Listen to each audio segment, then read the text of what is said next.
अरे चलवानियन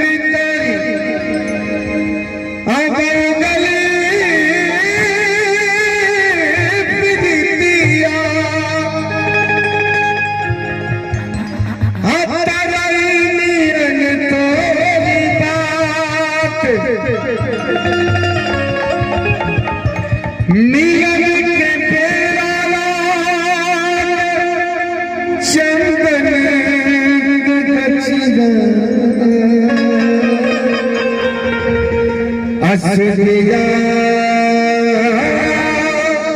अजरिया के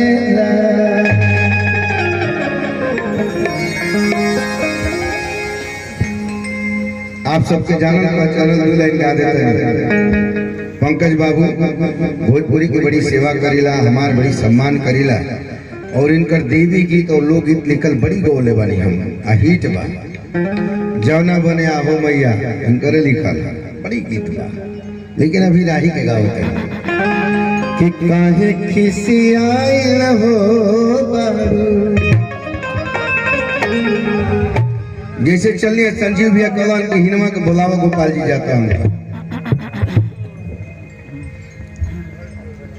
काहे खिसियाइल बारू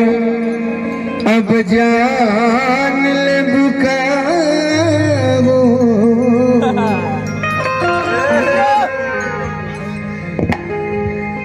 सही बताई संजीव भैया,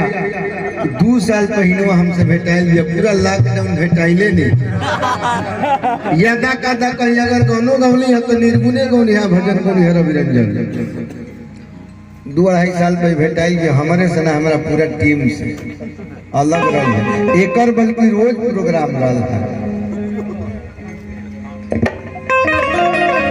काहे खिसियाइल बारू अब जन्म ले बुकाओ, अरे बोलेगा हमारी सुगनी के बोलेगा हमारी धनिया, अरे बोला हम सुगनी अब अपना बोला हम सुगनी परान ले बुलाओ, काहे खिसियाइल बारू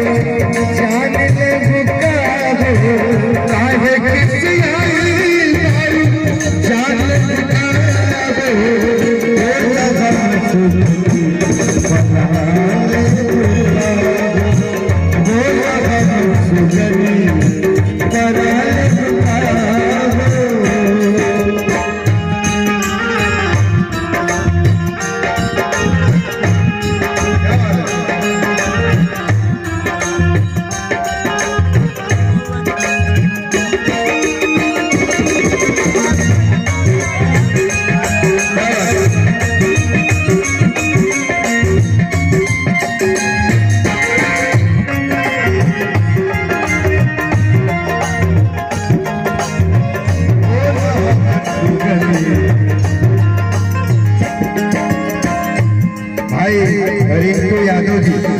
रिंटू यादव जी की तरफ से 500 रुपए पुरस्कार, स्वागत अभिनंदन।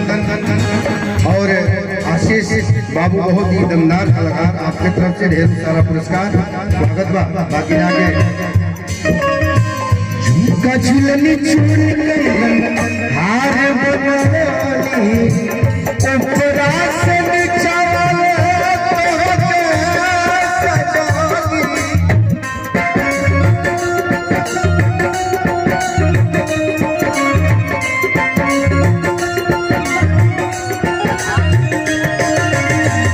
नीचा झुलनी चूड़ी कंगन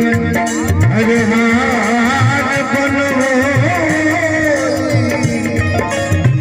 ऊपरा से नीचा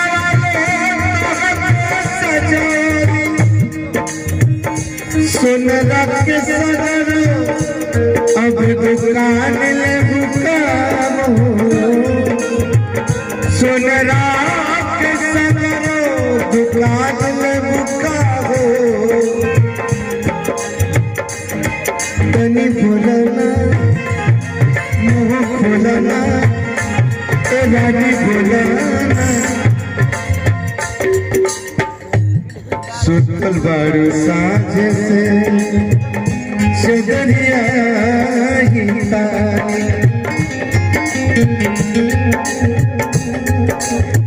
सुतल बारू साँझ से चदरिया ही तानी काहे नहीं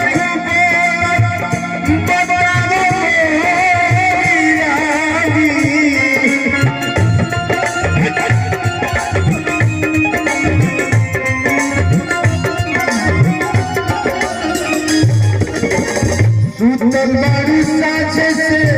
चदरिया तानी काहे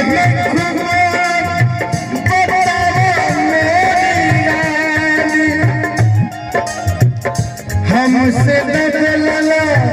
के ठान ले बुकारो हमसे बदलला के ठान ले बुकारो